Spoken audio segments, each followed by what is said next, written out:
to Jesus. You look to Jesus. Just look to Jesus now. I know He's the one. He's the one. I know He is the only one. Look to Jesus now. You look to Jesus. He's the one. Hello, everybody. I want to welcome you to the Raw Spiel, where we keep it real with the hard truth. I know some of you might be listening for the first time. I want to thank you for tuning in, wherever you're listening at, and however you may be listening. Uh, this broadcast, we basically cover things that's happening locally, nationally, and worldwide. And we look into the Bible and see what the Bible says about these various things. And sometimes we get questions that's straight from the Bible. Some people want to know about marriage and all kind of stuff, all kind of things. So we don't shy away from the tough issues. And y'all just simply call me Harold. That'll be just fine. And I have with me the pastor of God's Truth and Deliverance Ministry out of Bolivar, Tennessee, and that is Apostle Borden. So I want to thank you for joining me today. All right, thank you for having me. All right, y'all. We're gonna get started. We're not gonna waste no time here. You mind playing audio one for me? And we'll get this broadcast started. My job is not to be a political pundit or political activist. My job is to be a pastor and proclaim the truth of the gospel as clearly as I possibly can. Well, wait a minute. What about the Old Testament and the prophet Deborah? I mean, she was a political leader. She was a wife. She was a mother. She was one of the biggest forces in the book of Judges. So that's the gospel right there. She certainly was. And the fact that something happened doesn't mean that it's normative for the church. In Isaiah chapter 3, for example, one of the signs that a culture is under judgment is that women are in leadership in their nations. So Deborah was actually a sign that things were very bad in Israel, not a norm for the church. And that caught my attention. He said when the women are in leadership, the culture is under judgment. Now, before anybody play this male chauvinist card, I'm gonna tell you a little bit about myself. Me, I follow politics very closely. You could say I was a conservative. So there was a time when, y'all remember Obama and McCain was running for president. And, McCain chose Sarah Palin. Everybody was worried about if McCain get elected, he might not be able to finish. That means Sarah Palin got to take over. And y'all hearing it from me. Me personally, I was fine with that. I would have been fine if McCain became president, he couldn't finish it, and Sarah Palin took over. Y'all hearing it? Yes, I was fine with that. Why? Because she was a conservative. And I really felt, if you have a conservative in leadership, we in good hands.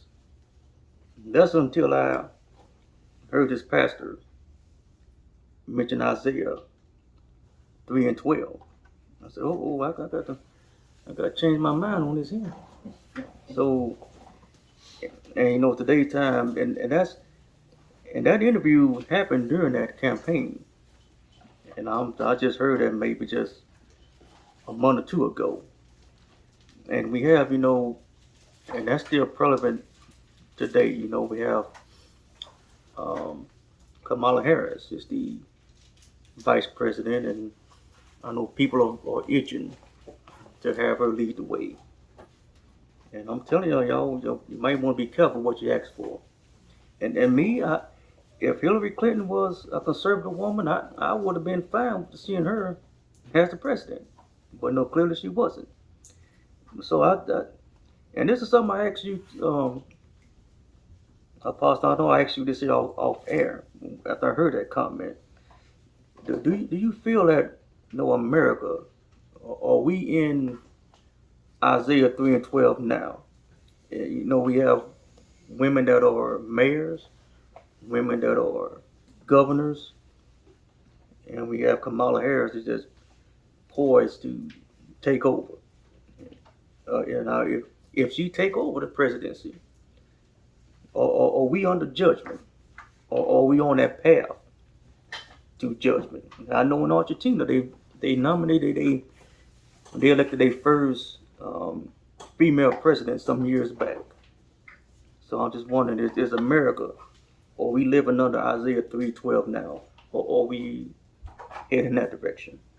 Oh yeah, most definitely. I definitely think that we are under judgment, and we're not just headed in that direction. We're already there. And I say that because I think what you just quoted, the scripture that you brought up, Isaiah 3 and 12, it says, "As for my people, children are their oppressors, and women rule over them.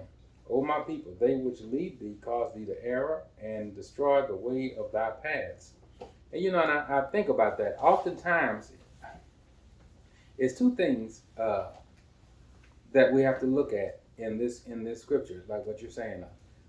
A woman being in a leadership role, in a leadership position, and to the carnal mind and to the naked eye, it seems like that's a good thing.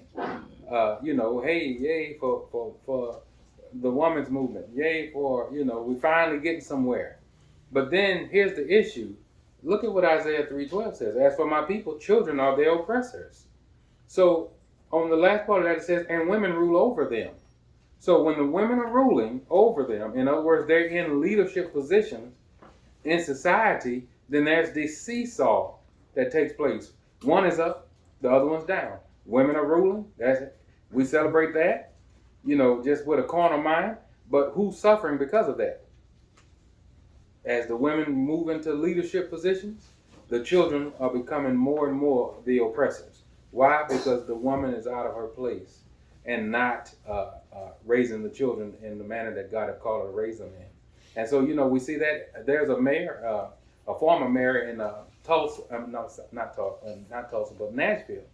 The former mayor there, she ran for mayor. She was in the office, and I think she got caught up in some scandal. And I think she ended up having to resign, if I'm not mistaken. But then it was in that same time that her son committed suicide. So you see, so she, everybody celebrates her because she gets in the most powerful position in that city, but then her family suffers because of it. So it's always this trade-off. Whenever we get away from the divine order of God, somebody's going to suffer somewhere. Somebody's going to suffer somewhere, and so you think about it. When we were children, we'd ask Mama, "Hey, Mama, can we put sugar in our cereal?" "Yeah, you can put sugar in the cereal, but you ain't gonna have none left for your Kool-Aid for dinner."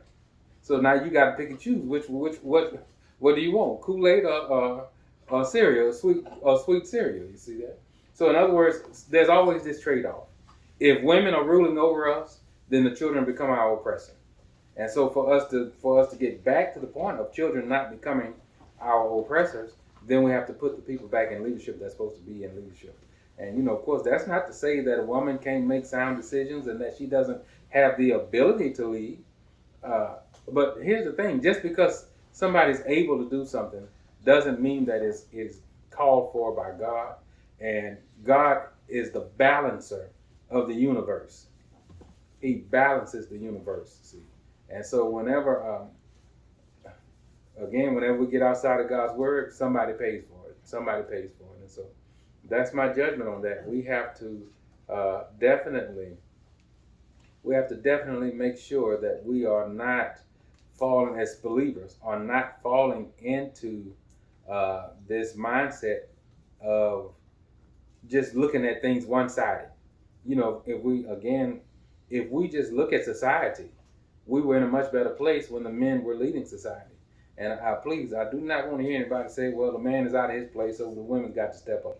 I'm pretty sure there are enough men in society to handle the leadership I'm pretty sure of that. It ain't 5 of us left, So I think that we have to definitely step up and take our place, our righteous place in the Lord. And definitely, I think, and when I say that, I mean, I believe that men need to make sure that they are in their place so that they are not yielding themselves over to this spirit that is running rampant in today's society, that causes what we see today: the women being the leadership, and the men being and the children being the oppressor. So I just sincerely believe that if we're going to turn society around, and we have to look at the whole picture. If we're going to turn society around, we definitely have to go backwards in some things that we have started down the road on. And to me, part of that is they're following the godly order that God has called us to follow. What do you have to say?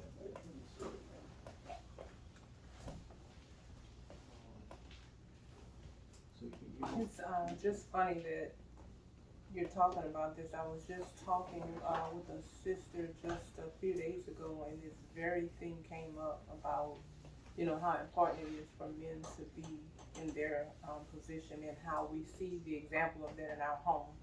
And I think we were talking about, like how important it is for a father and a mother to be present, but even more so, how important it is for the father and mother to be in their proper roles, because that dictates to the children what the true structure of the family is. And we were just talking about it.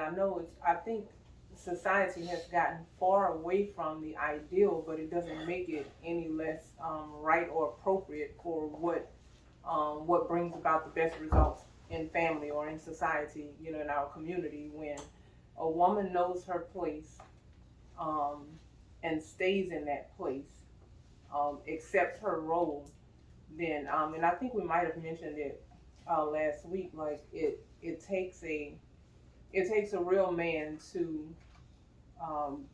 help a woman come to that place of being a woman or presenting herself as that. If that makes sense. When a woman is around a real man, it's almost like by default, by nature, she can't help but be who God made her. She can't help but be a woman. And when she gets away from that, which, I just from my own experience and just from observation of life, you see women have to fight their true nature to get from under the authority of a man, from following his lead and getting out of her own place. But it turns things upside down when that happens. It confuses things. You have the man, especially a man who knows he's a man. He knows he's supposed to rule. He knows he's supposed to lead, and he's not backing down. And so when that woman is not in her proper place to allow him just to be who he is and to follow that, it kind of turns things upside down. And like you said, it doesn't mean that she's not capable of making good decisions, because obviously she's his help. So we know that she's capable, but oftentimes we just get it mixed up, and the woman is trying to operate in a role that she's not meant to operate in. And I think just an example that I was using and talking to another sister about, having on a pair of shoes. You have your pair and he has his pair. The only way you can fight is if you're trying to get in his. If you're only trying to put your shoes on, then there's nothing to fight about.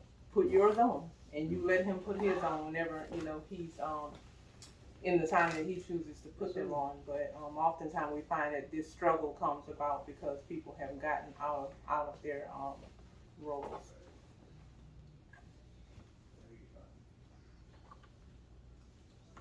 One thing I think about with this whole thing, I think about just like what you said, the only way they're fighting is if the woman is trying to put on his shoes, or he's trying to put on hers today. But I think about, there wouldn't be so much struggling in marriages today if people were in their proper roles. I believe a man knows that he's a man. I think a woman knows that a woman knows that she's a woman, But to me, where the fighting comes in at is people don't know their proper roles. And I know people don't like to hear that, but we have roles to play, and there really is no way around that. We have to play our role in the marriage. And anything that's going to work right has to work in sync. If especially when you're talking about marriage, anything that's going to operate, it has to operate and work in sync. The way it's supposed to. Just look at a clock. You got the long hand and the short hand. What if they were fighting each other? You would never be able to tell what time it was. You see, so the long hand has to go down, has to go around one complete cycle for the short hand to move to one position. You see, and they not in there fighting about it.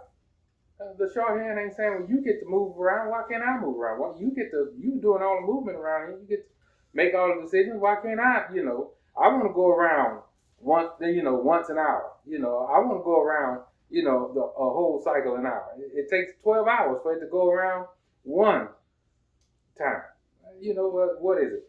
The maker of that clock knew the roles and understood the roles that each was supposed to play, and it makes it play it. Now, if the clock get out of sync, what are you going to do? Just keep it on the wall and let it just continue? No, you're going to take it somewhere and get it fixed. What's the problem in that? Those gears done got out of line some kind of way. You see that? And so the long hand is not supposed to be the short hand, and the short hand is not supposed to be the long hand. If they're going to work properly, they have to accept their role and not get upset and bothered because one of them gets to move more than the other one, or the other one gets to move less than the other one. And so to me, that's the way it is in marriage. God created male and female, and we have particular roles. And whether we like it or not, the man is the head, and the woman follows the man. You can't, nowhere. Most times you can go to McDonald's, they're going to only have one manager on the shift at a time. They're only going to have, one supervisor on the shift at a time, and nobody's mad about it. Managers don't want to work at the same time. It's a waste of time and manpower. So to me, when a woman is wanting to be the shift leader, it's a waste of time. No doubt, I sincerely believe that women can be wise. The Bible calls them prudent, but you have to be prudent in your position. You have to be prudent and wise in the things that God has called you to be in. You're not going to be able to fit in my shoes and dictate the way I do things. It pulls you out of your nature. So to me, the best thing to do is to find out what your role is according to the Bible and play that position. Don't try to be something that you're not, because all it does is it pulls you out of your nature, and as we discussed before, it makes you less attractive.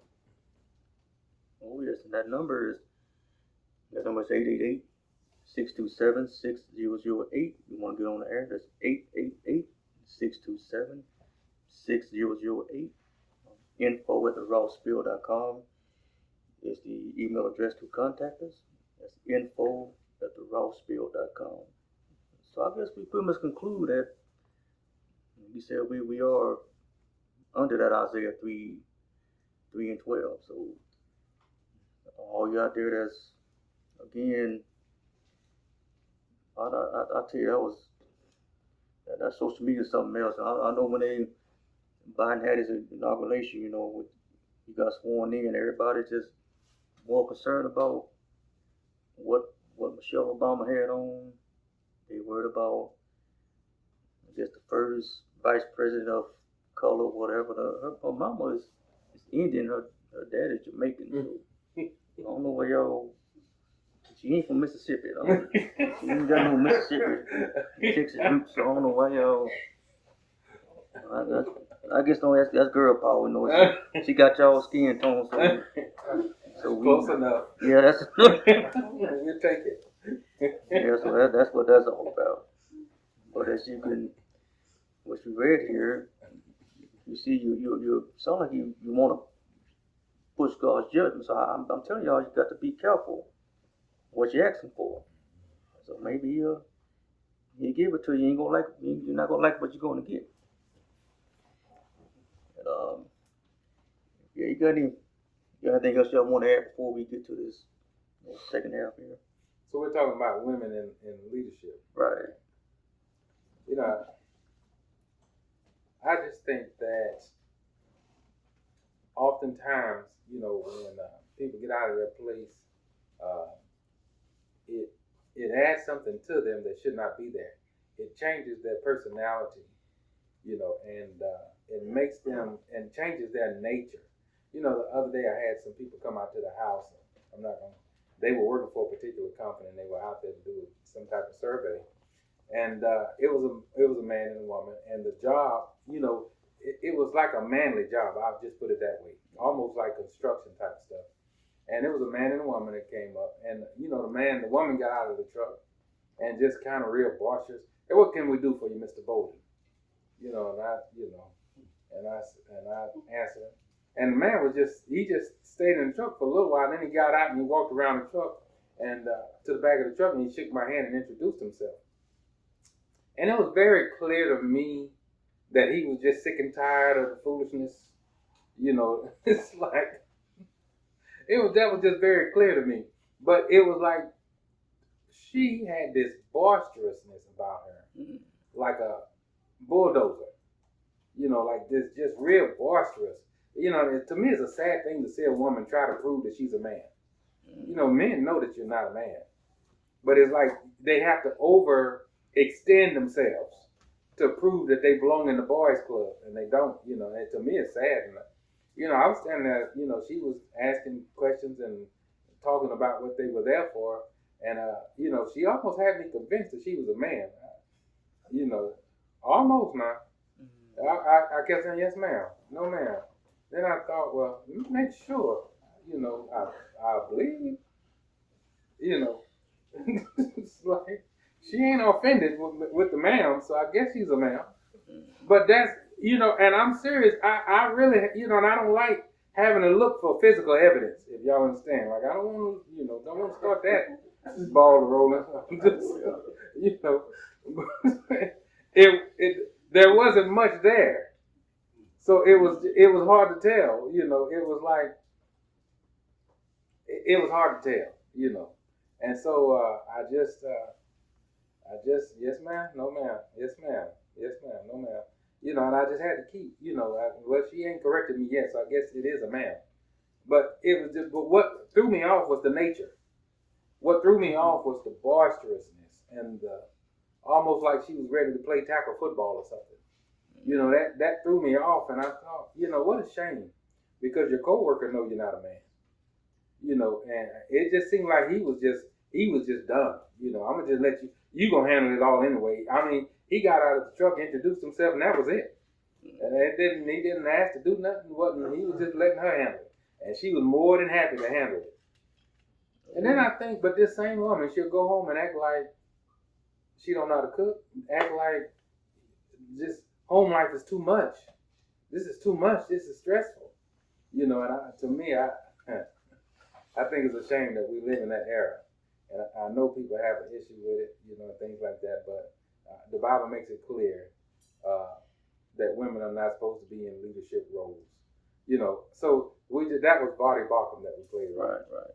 And so in that clip, if I'm not mistaken, well, in a latter part of that clip, I don't know, I can't remember if it was played, but in part of that clip, one of the women that he was on the program with brought up Deborah, the prophetess, and I just want to say that because that's what people are saying.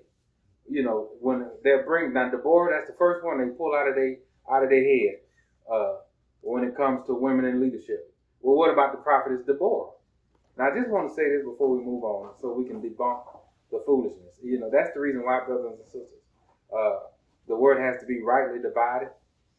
You know, and so if you don't mind, I want to go real quick, real briefly to the book of Judges, and I want to see what exactly what role did Deborah play?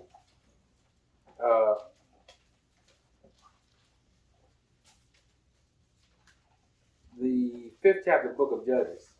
And so people bring up Deborah like she was a leader in Israel. But the Bible don't say she was a leader in Israel. She was a judge, but that did not make her a leader in Israel. So, but they bring her up like she was the shepherd of Israel and God put her there. She was a prophetess. Not only, and she had a husband who she was answering to. And I just want to so in the fifth chapter of the book of Judges, after God had delivered the children of Israel out of the hands of their enemies, they began to sing a song, her and Barak. Now notice, they were judges together. They were judges at the same time, and they were together. And so, the fifth chapter of the book of Judges, I'm gonna start reading. At verse 12, and this is part of the song. It says, "Awake, awake, Deborah. Awake, awake. Do what? Utter a song. Sing a song. What? Lead the people? Is that what it said? She was there to inspire, not to lead. Utter a song. But what does the rest of that say? Arise, Barak, and do what? Lead. So who was the leader of Israel at that time? Barak was the leader. Everybody see that now. Deborah was there for inspiration. Barak was there to lead. So it says, lead thy captivity captive, thou son of Abaniam. Then he made him that remaineth have dominion over the nobles among the people. Everybody see that? Then he made him that remaineth have dominion over the nobles among the people. The Lord made me have dominion over the mighty. That's Barak. Everybody see that? So we don't have to bring up Deborah and try to make her the president of Israel at that time. She was there to inspire. And inspiring is not the same as leading. Barak was the leader. This is one of the only times you see in the book of Judges that two people are judges at the same time and in the same manner. So if the woman was going to be the judge, then God said, okay, I'm going to have a male judge to keep order. You see that? God never goes against his word. If he tells us in the Bible that it's a shame for a woman to speak in the church, there ain't nowhere in the world he's going to call a woman to be a pastor or a leader in the church. There was nowhere in the world. She was there to inspire. The same way Moses' sister inspired, Miriam. She was a prophetess, but Moses was the leader of the people. And you think about it, Miriam was older than Moses. She had to take care of Moses. But her age didn't mean a thing because she was a woman and Moses was the man, and God called Moses to lead. And so that's what I want to point out there. Because people, I'm telling you, every Jezebel in the world tried to pull up Deborah and make her be something that she was not. She was there to inspire. The Lord, she sang the song, I'm supposed to sing. I'm going to utter a song, not lead the people. Barak was the leader, you see. So I just wanted to point that out so that we don't get that misconstrued. Oh yeah, that number again is 888-627-6008. I think this would be a good good segue to our second half here. If you don't mind, could you play audio 2 for me? This breaks all sociological orders of the culture we're living in now. Because we are raising up women to be men.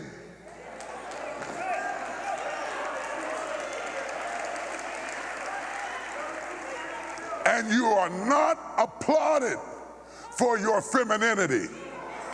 You are applauded in the contemporary society by how tough, rough, nasty, mean, aggressive, hateful, possessive you are, and you are climbing the corporate ladder, but we are losing our families.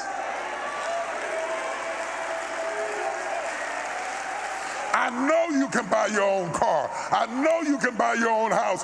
But until you create a need that I can pour into, I have no place in your life. So stop coming home bragging to me about how much you don't need me and wonder why I shy away. Oh, y'all ain't gonna talk back to me this morning.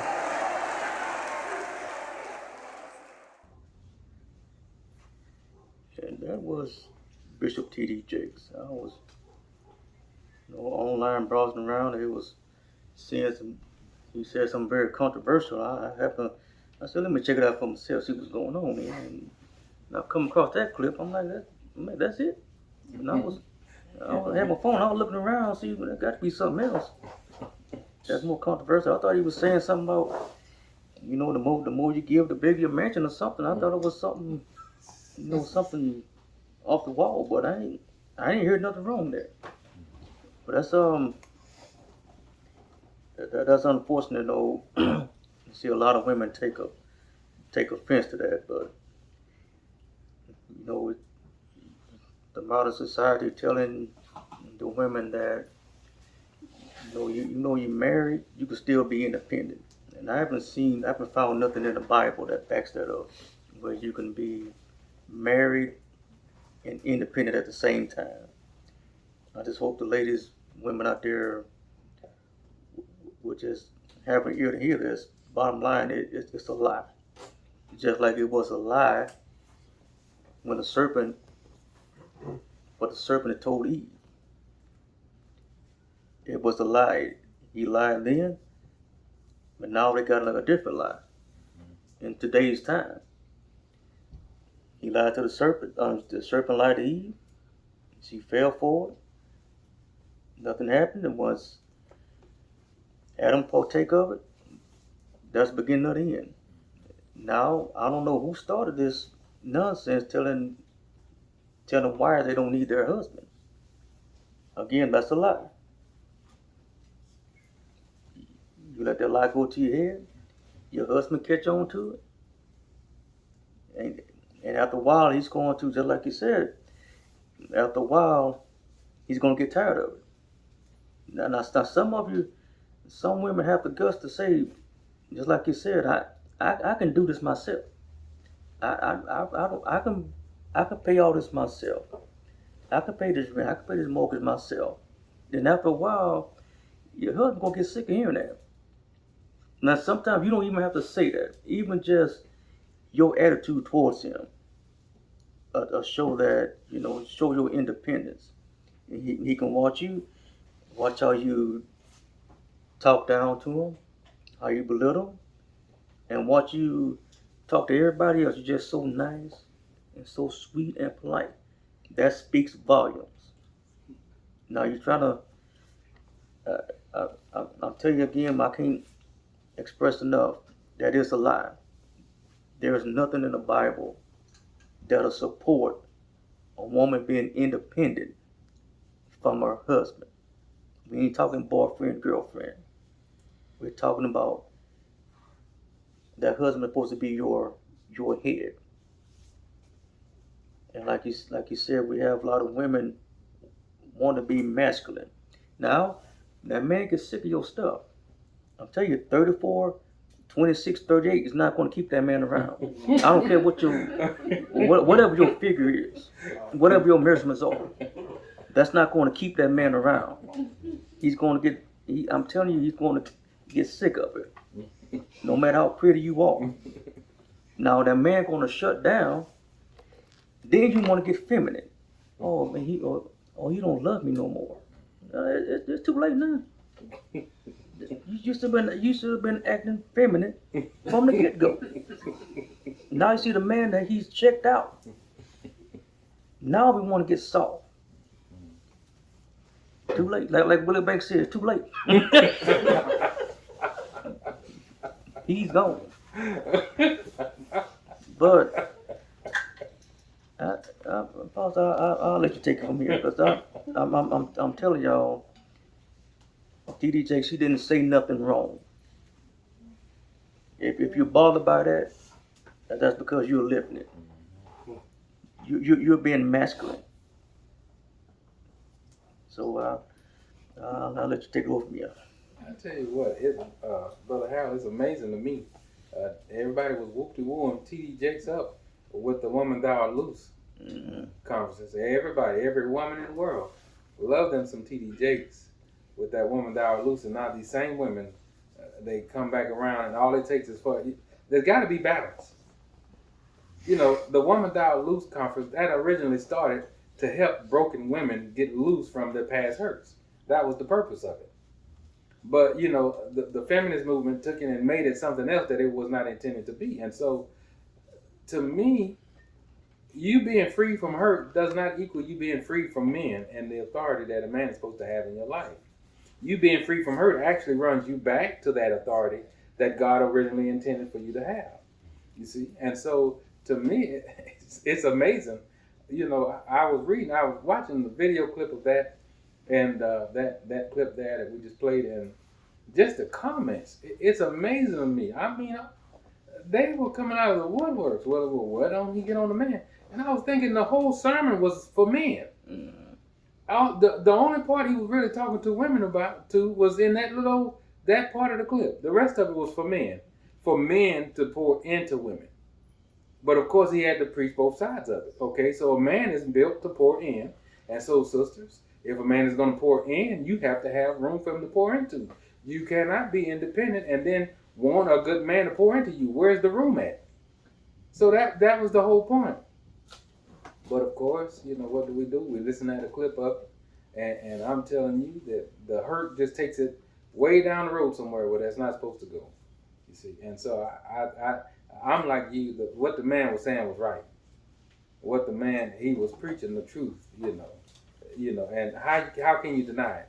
So here's my thing: if you see yourself in that, why not just make adjustments? Why not just correct your behavior?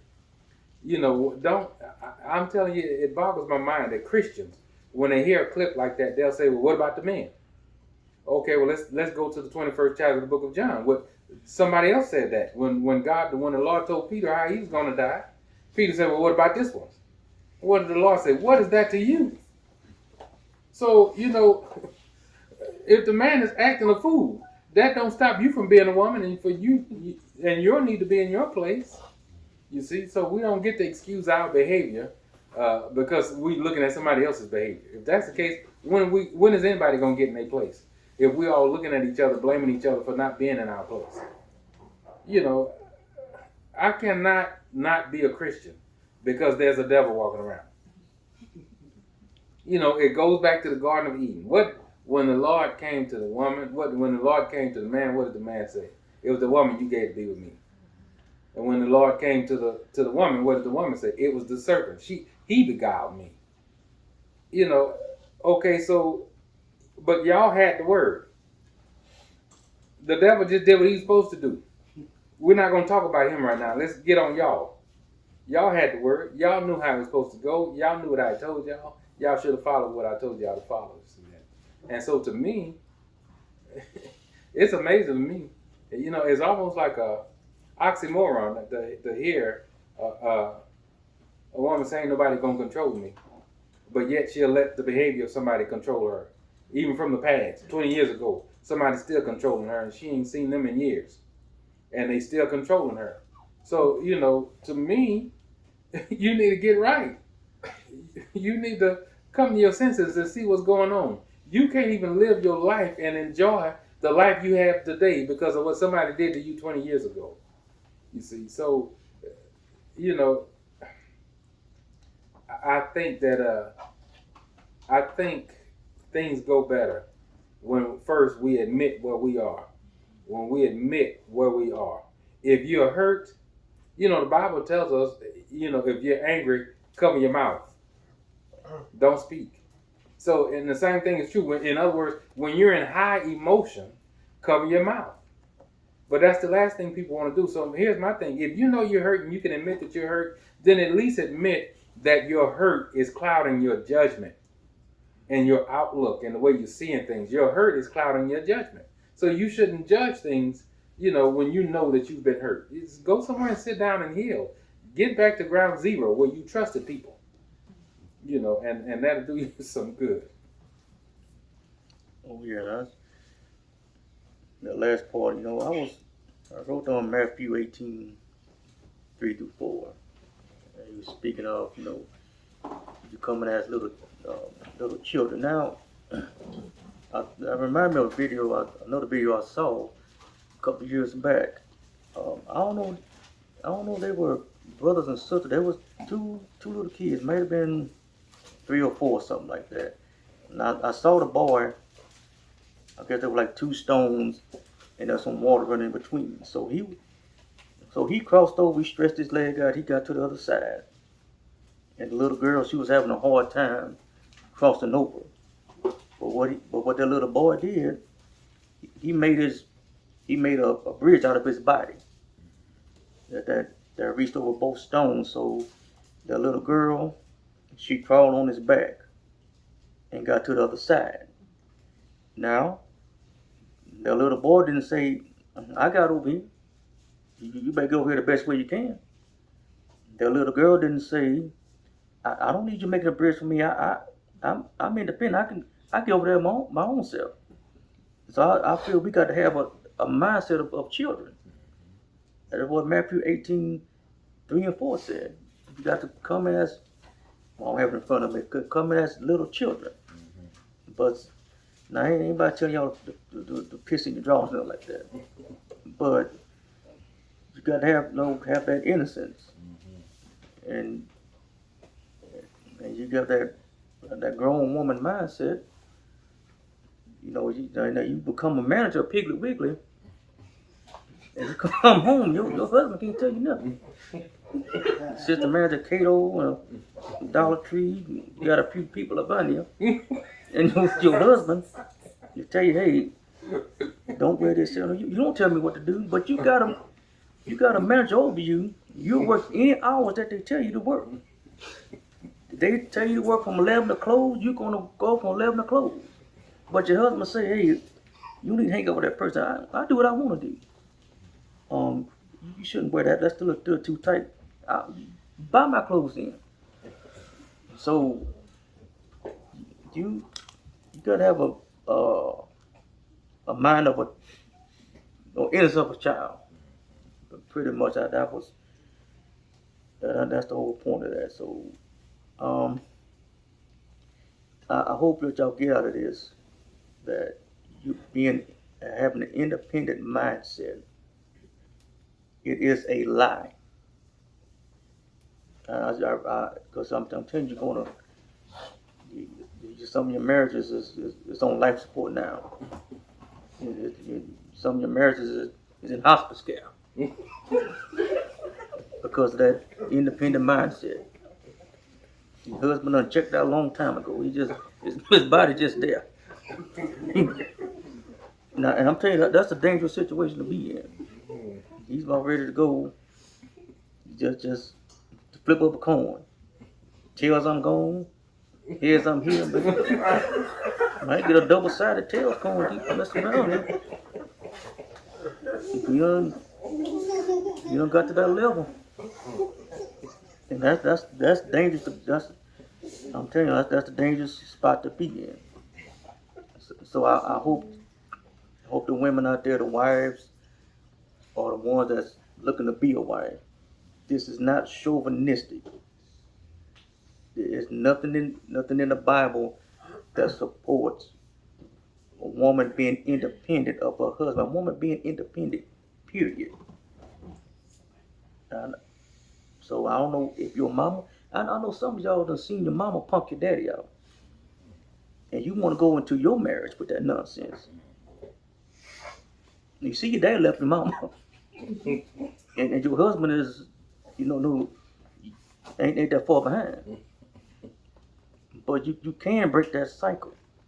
You don't. You might see your mother done divorced, your aunts, all your aunts done divorced or whatever. You don't have to follow that cycle. You can break that. But you got to just accept this. Don't accept that lie that you don't need your husband, that you can live independent from him. I can't express enough. That is nothing but a lie. As soon as y'all wake up and understand that and get this mindset of children, man, y'all, I think you'll be in good hands and stay under the umbrella of your husband.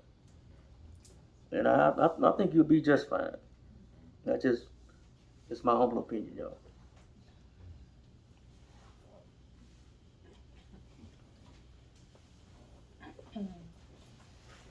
Those are some really good words of advice. As funny as some of the things are that he was saying, it's really true.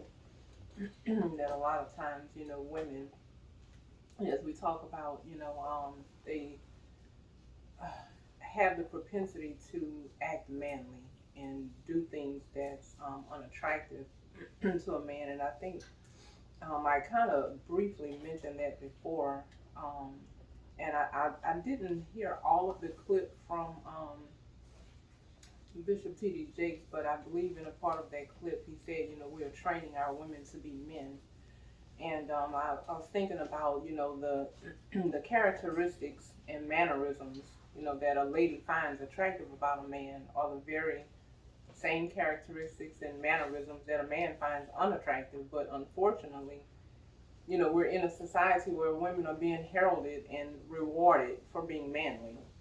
And I was just, thinking about that statement, how, as women, we are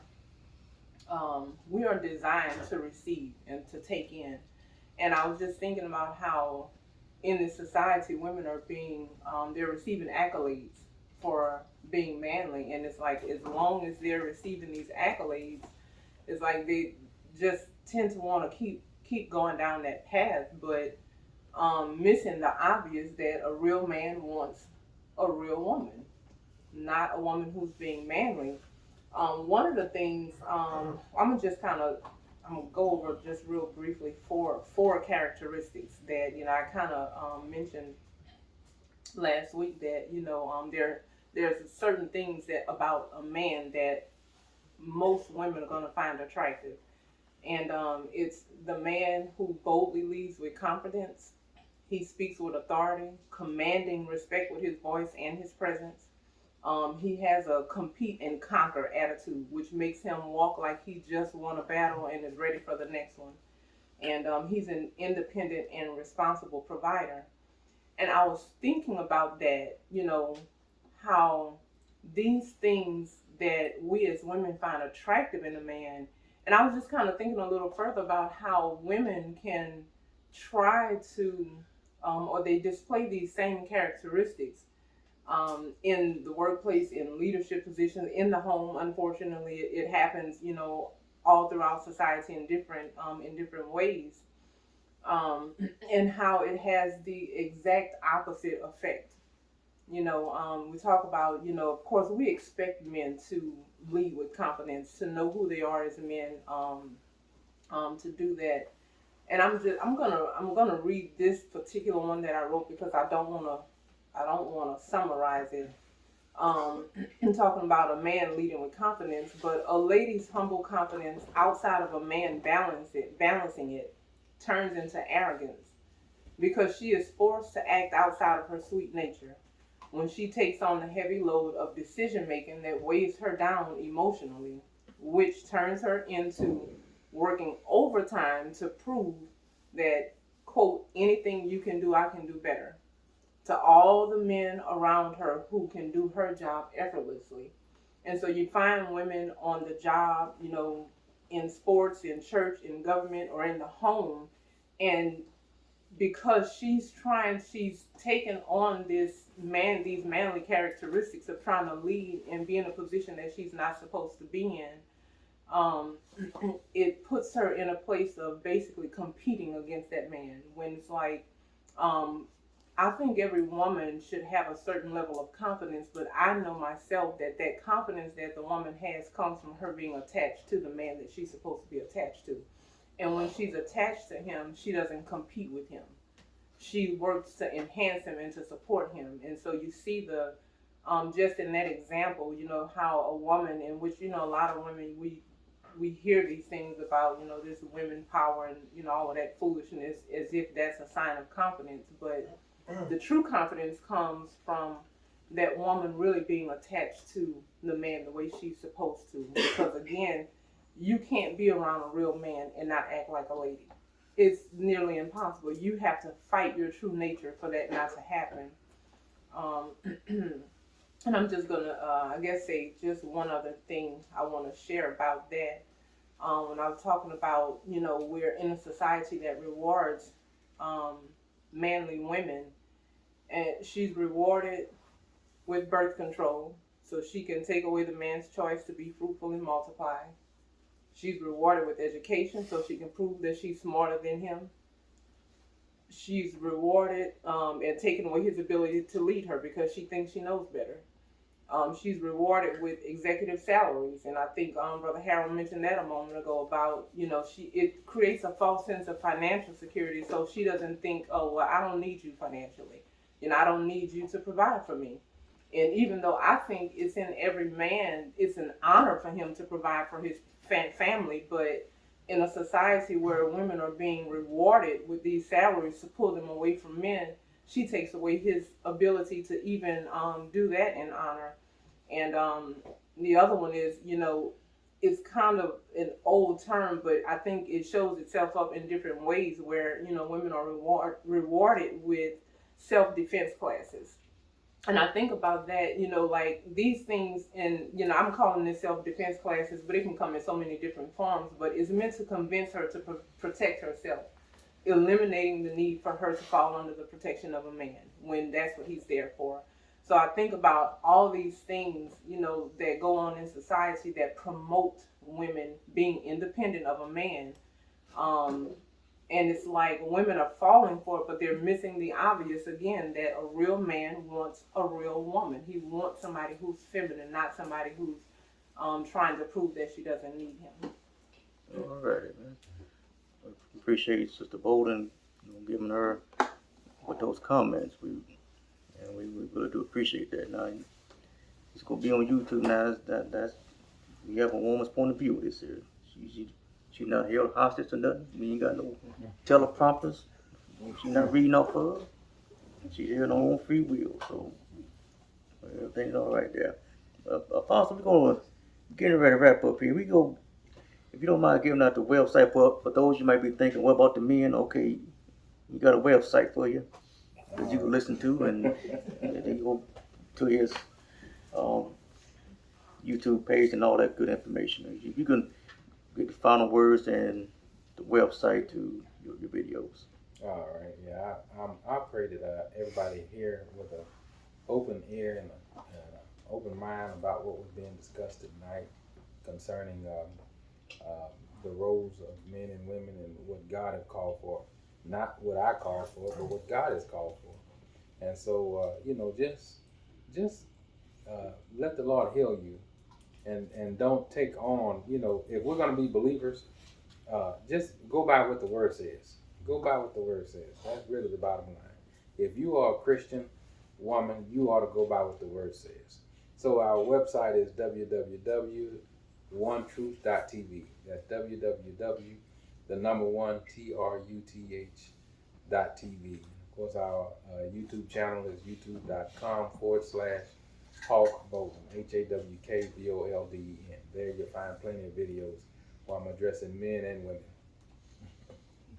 Yes, you can also go to the Raw Spiel on YouTube and subscribe. And again, we hope you got something out of this. And the point is just stay in your lane. That's all you got to, pretty much how I would summarize it. Stay in your lane. Don't follow this lie that society's feeding you. What's in that Bible, that's old. It's been there long before any of us was born. But it is still effective for today's time. And again, I appreciate everyone for listening. I really hope you got something out of it. I don't know, but I know I get something out of it every time we get on there. Thank you all for tuning in to the Raw Spiel. Until next time, God bless you.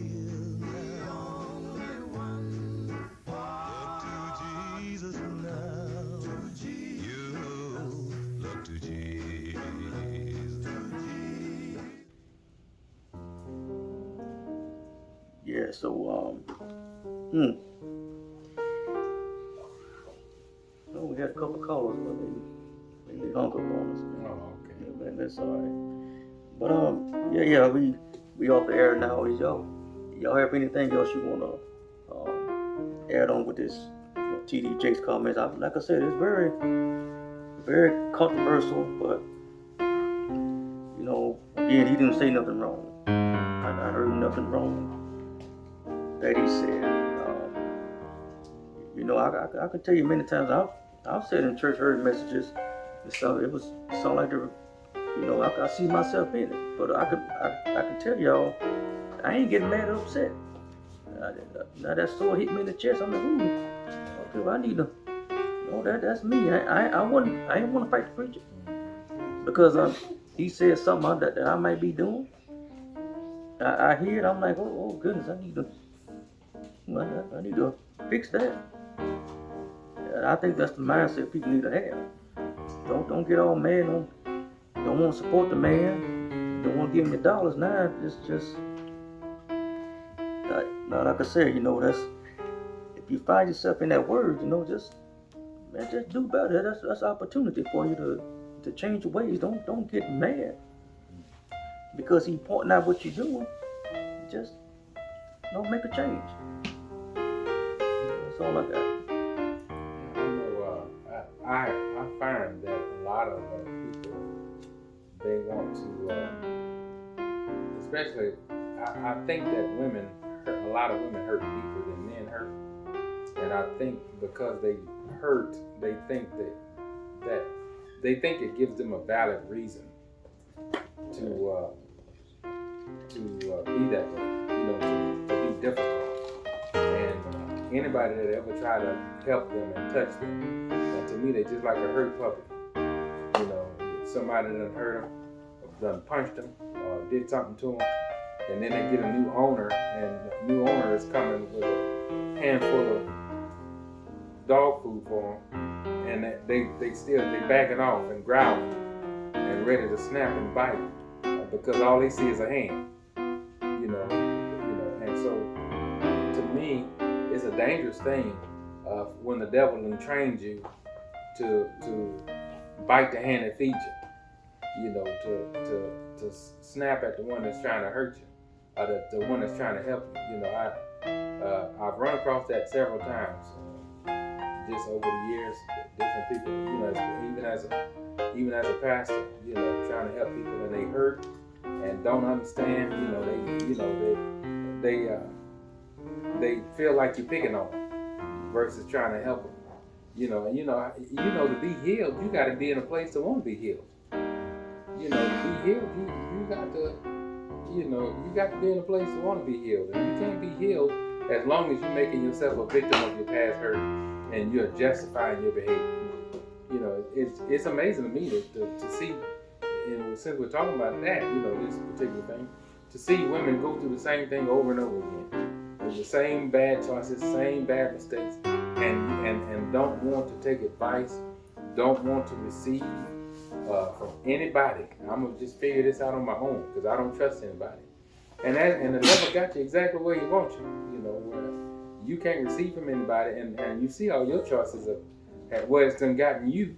When you get to that place, you're in a never-ending cycle until you humble yourself and come to the Lord and accept His righteous ways.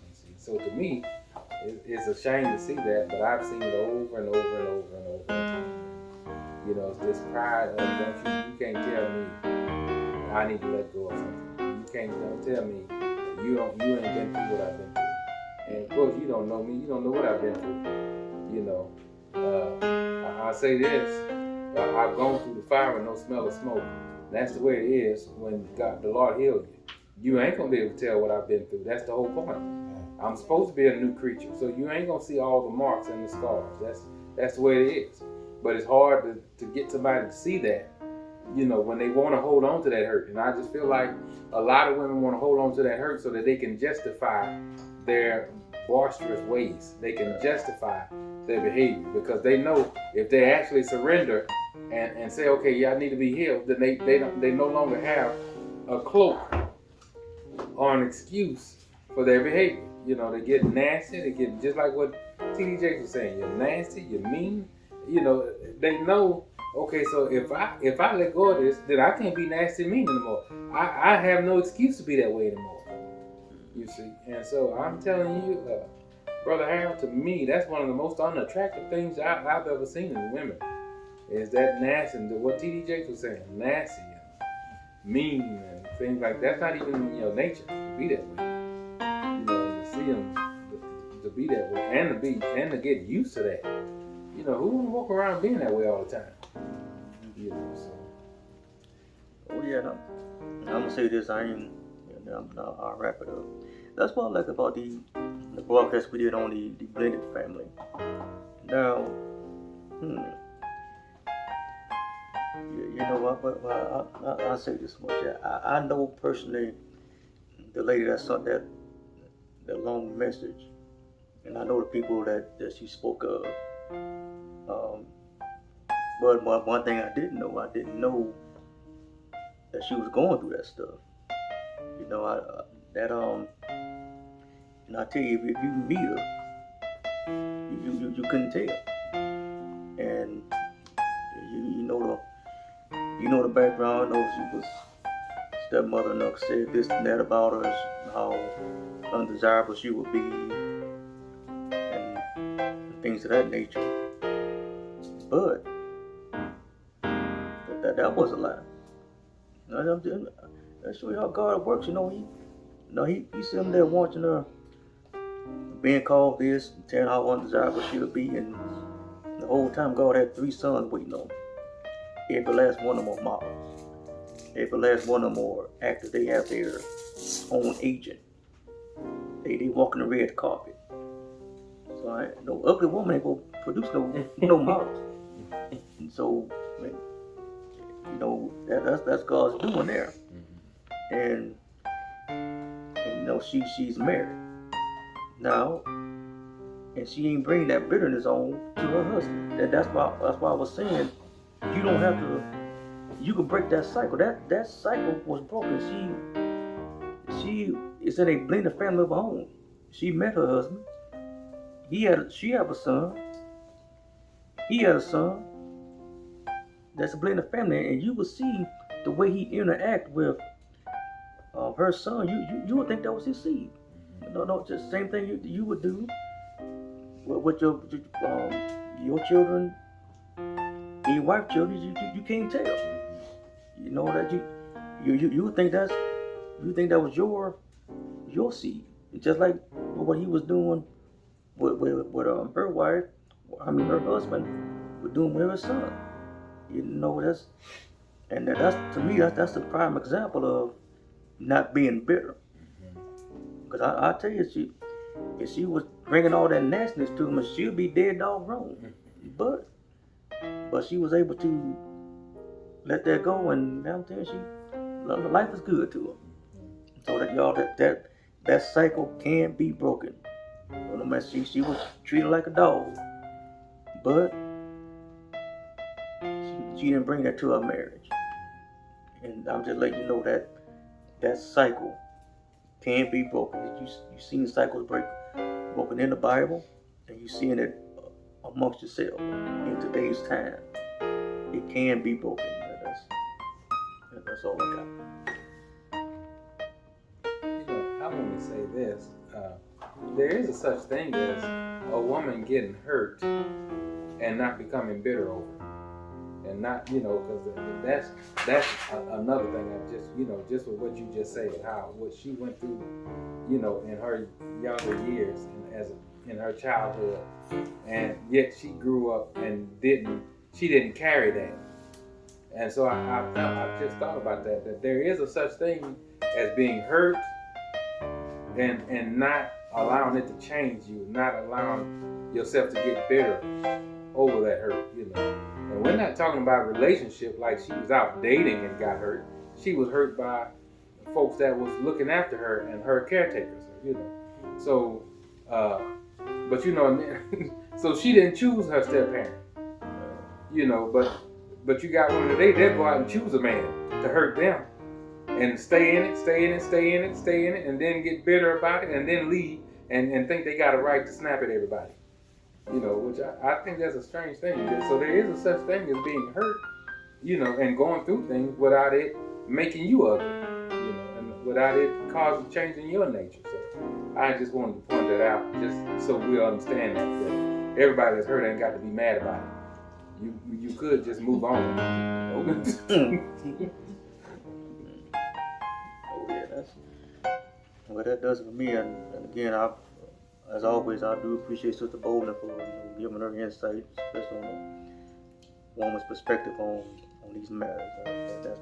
That's greatly appreciated, as always. So that's all I got. Anything else? All right, but again, I want to thank y'all guys for tuning in, and God bless you till next time.